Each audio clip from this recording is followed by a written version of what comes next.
The Star Wars universe is connected in many ways. Explore the deeper connections hidden in Rogue One. May the Force be with us. This droid is a practical puppet, operated by the same team that brought BB-8 to life in Episode 7, The Force Awakens.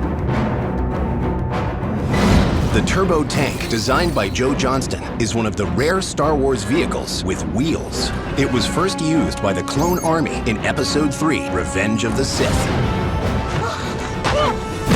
Congratulations, you are being rescued. K2SO was originally designed to be a black protocol droid. Are you talking about me? The first appearance of a TIE Reaper, designed by co-production designer Doug Chang.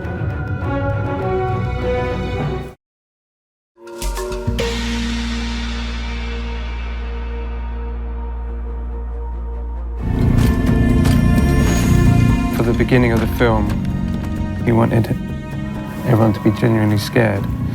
We wanted something to come up with something more menacing.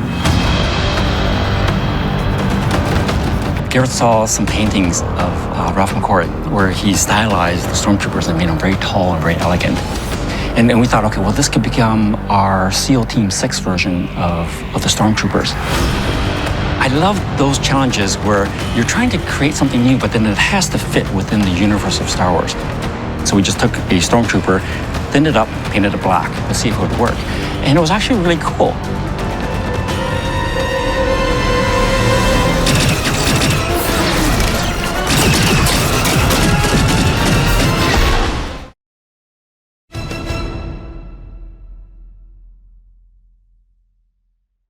Jenny, if you're listening, my beloved, so much of my life has been wasted.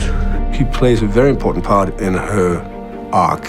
He is a man who is a scientist. I think if you have an equivalent, it would be Oppenheimer, a man who invents something extremely powerful that can save the human species, but at the same time can do the exact opposite as well.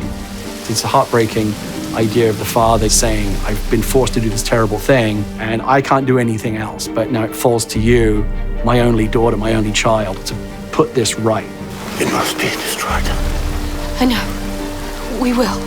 So for that reason, I thought it was a beautiful character by itself, and then it was slung into a Star Wars universe, so who can ask for anything else?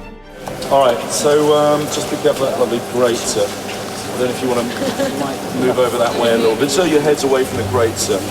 Mads is absolutely tremendous. He's a father himself and actually has so many paternal qualities. It was so playful working with him. Every time I would see him, I would just shout, Dad, which I think was a little bit disconcerting, but it was the fact that he was on Jin's side. He's truly in her camp.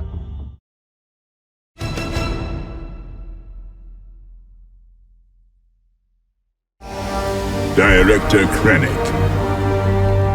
Lord Vader. As soon as you put him in a scene, that's all you want to see. It's like really hard to come back from that. You have to be really careful how you use him, because if you bring him in too early in the film, you sort of just want Vader for the rest of the movie. The Rebel flagship is disabled, my lord, but has received transmissions from the surface. Prepare a boarding party. Suddenly your brain is exploding with not only our film, but the other film, which is about to come to life. Open fire! The door that Darth Vader comes through in A New Hope, I got to film. You know, as a fan, that was an incredible experience. Launch! I can describe it in one word. Goosebumps.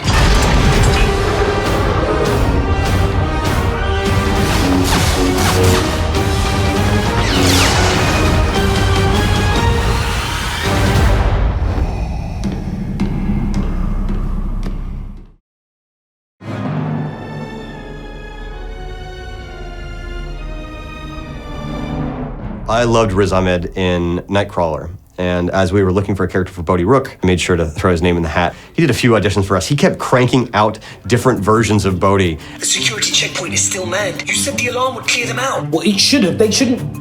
If you would... can you just bluff your way through? Riz filmed himself. He was in New York. Like, he did a little thing of, like, this is how Bodhi could be. Ha! What did I tell you? And then obviously then I started kind of, the obsession starts where you start sending, like doing 50,000 takes of something because you're left to your own devices. Can you not just bluff your way through? What? You cannot be serious. Well, yeah, I mean, you're a spy. Do your spy thing. And then he was like, great, we've got what we need. But I didn't stop there. I just carried on recording more takes and just emailing him. I was like, screw it, I've got his email address now. You're a spy. Do your spy thing. He could be like this, or he could be like this, or he could be like this. And it was like, okay, anyway, you've got the part, and then got another like 8 clips saying all this, all this, all this, all this, all this. Okay, what did I tell you? What did I tell you? I was like, okay, I've kind of totally screwed this up now. I'm like spamming the director.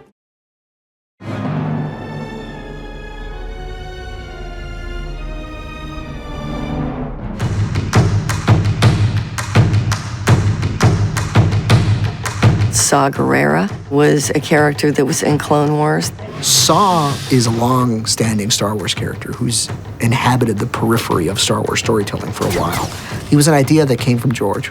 Because we came into Lucasfilm and found that George had already left some ideas behind, and we thought, well, God, what else could we do?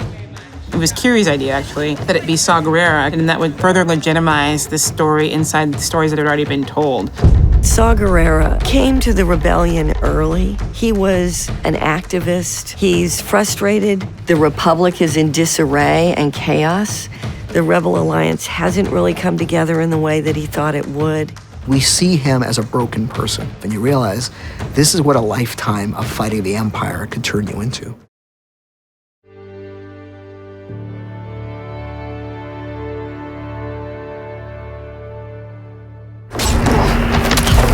I love the chaos. I love it.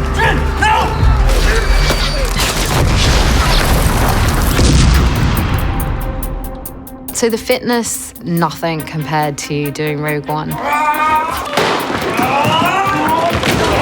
Every day there's some kind of assault course obstacle that we're given. There was a lot of rehearsal, a lot of preparation.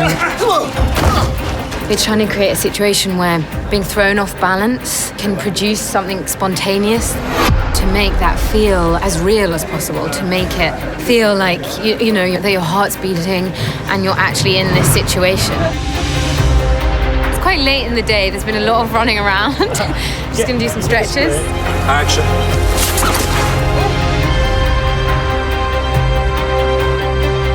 It's been the most physical exercise I've ever done in my entire life.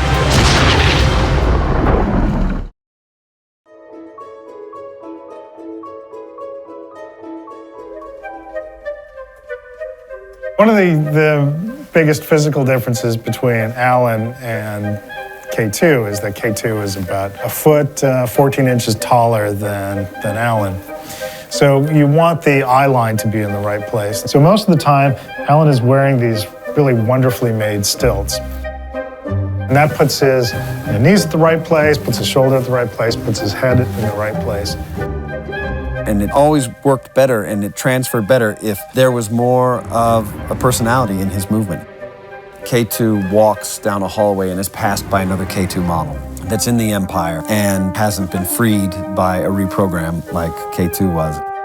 He's like a soldier and he's walking very perfectly and very straight and upright. And then K2 is kind of sort of loping along a little bit. I think that's what makes K2 a little bit more accessible and, gosh, I'm gonna say it, lovable.